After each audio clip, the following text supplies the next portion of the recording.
If you've ever wondered why a single can of fish can be so foul that airlines ban it and people open it outdoors, or how a Greenland feast is made by fermenting hundreds of tiny birds whole inside a seal for a year, and many more secrets besides, stay with us.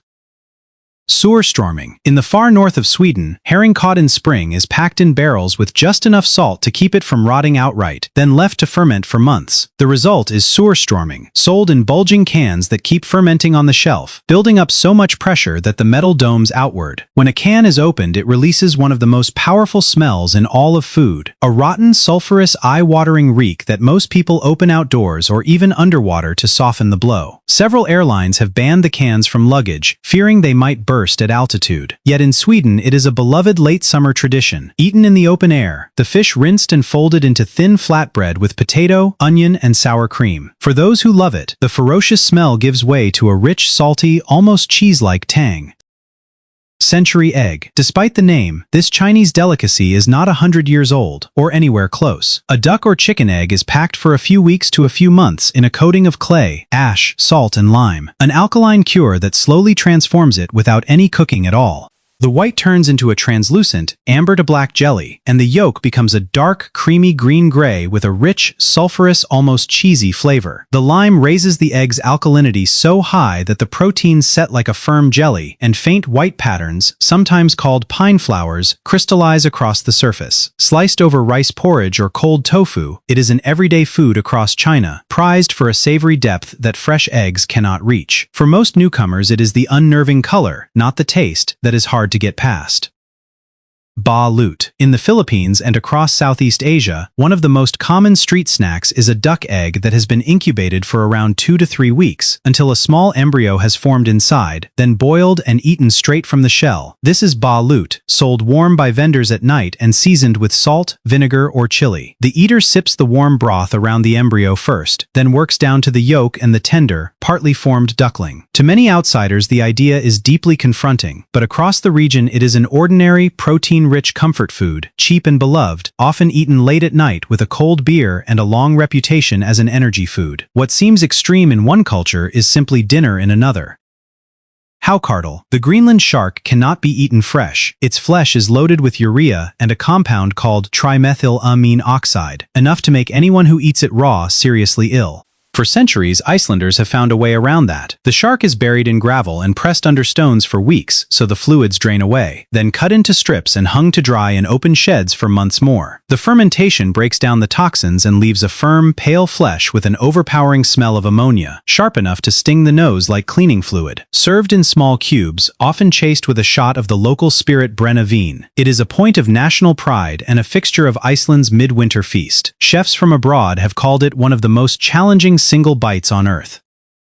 Sannakji. In Korea, one dish is served so fresh that it is still moving on the plate. Sannakji is a small live octopus, chopped into pieces moments before serving, the segments still squirming and the suction cups still gripping as they are dressed in sesame oil and seeds. Diners eat it at once, chewing hard and fast, because the cups keep clinging all the way down. That is also the danger, since the suckers can latch onto the throat, and a few deaths each year are blamed on people who did not chew carefully enough. Beyond the spectacle, the appeal is texture and freshness, a clean, faintly sweet, chewy bite that tastes purely of the sea. In some restaurants it is served whole and alive, and the diner watches it move before the first bite. Few foods straddle the line between delicacy and dare so completely. Escamoles. Long before the Spanish arrived, the Aztecs were harvesting a delicacy from the roots of agave and maguey plants, the larvae and pupae of a particular ant, dug out by hand from nests deep in the soil, called escamoles and nicknamed insect caviar. These pale, soft, rice-sized grains have been eaten in central Mexico for centuries. Gathering them is hard, seasonal work, since collectors must brave the bites of aggressive ants to reach a nest hidden among the roots, which makes escamoles expensive even at home. Cooked gently in butter with a little chili and folded into warm tacos, they have a delicate, nutty, faintly buttery taste and a soft pop, closer to a fine ingredient than a novelty. To eat them is to taste a food older than the fall of the Aztec Empire. Rocky Mountain oysters. The name is a country joke, because there is no oyster anywhere in it. These are the testicles of a bull or calf, and occasionally a pig or lamb, a byproduct of the ranch castrations that keep herds manageable. Rather than waste them, cattle communities across the American West and the Canadian prairies peeled, sliced, battered, and deep-fried them into a bar and festival snack. Cleaned and cooked, they are tender and mild, closer to fried liver or calamari than anything alarming, usually served with a dipping sauce and a good sense of humor. Whole festivals across the West are built around them, and the dish stands as a monument to a ranching rule older than any cookbook. On a working farm, nothing edible is wasted. Stinky tofu. In the night markets of Taiwan and southern China, one smell reaches the nose long before its source comes into view. Stinky tofu, a fermented bean curd whose reek has been compared to old socks, blue cheese, and worse. The tofu is soaked in a brine that has itself been fermented for months, sometimes years, a living mix of vegetables, milk, and herbs that saturates the curd with pungent flavor. It is most often deep-fried until crisp on the outside and custard soft within, then piled with pickled cabbage and chili sauce.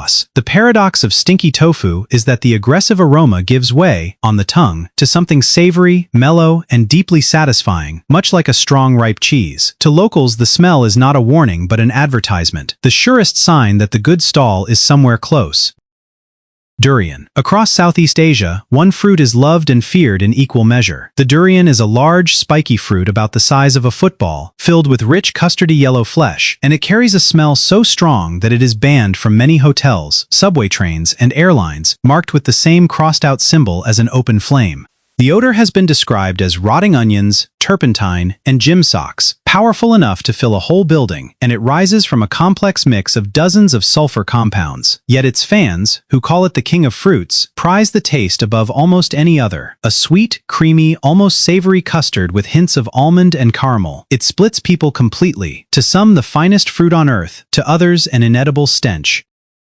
Nattō. A traditional Japanese breakfast can include a food that seems to fight back. Nattō is soybeans fermented with a specific bacterium until they turn soft, pungent, and coated in a sticky, stringy slime that stretches in long threads from the bowl to the chopsticks and refuses to let go. The smell is sharp and ammonia-like, and the texture is famously divisive even within Japan, where plenty of people never acquire the taste. Stirred vigorously to build up the strings and eaten over rice with soy sauce, mustard, and green onion, it is cheap, ancient, and genuinely nutritious, rich in protein and a rare source of vitamin K2. The bacterium behind it also produces an enzyme that scientists have studied for its ability to break down blood clots. Slimy, smelly, and beloved, nattō is proof that a food can be an acquired taste even in its own homeland.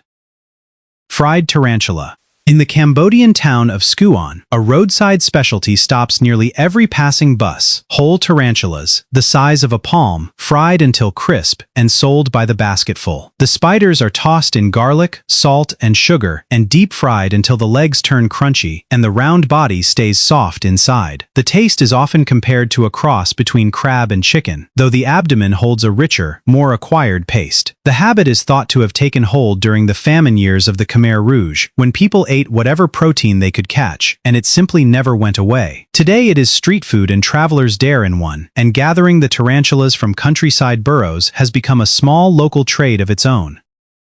Cuy. In the Andes of Peru, Ecuador, and Bolivia, the guinea pig is not a pet but a source of meat older than almost any other. Domesticated thousands of years ago, the animal, called cuy, has fed Andean families since long before the Inca, raised right in the kitchen on scraps, and roasted whole for feasts and holidays, served flattened and crisp-skinned, often with the head, teeth, and tiny clawed feet still attached. It can be a jarring sight to visitors who grew up with guinea pigs as childhood companions. The meat itself is dark, rich, and gamey, somewhere between rabbit and duck, prized for its flavor and its lean, low-cost footprint. It even appears in a colonial painting of the Last Supper in Cusco, laid on the table in place of lamb.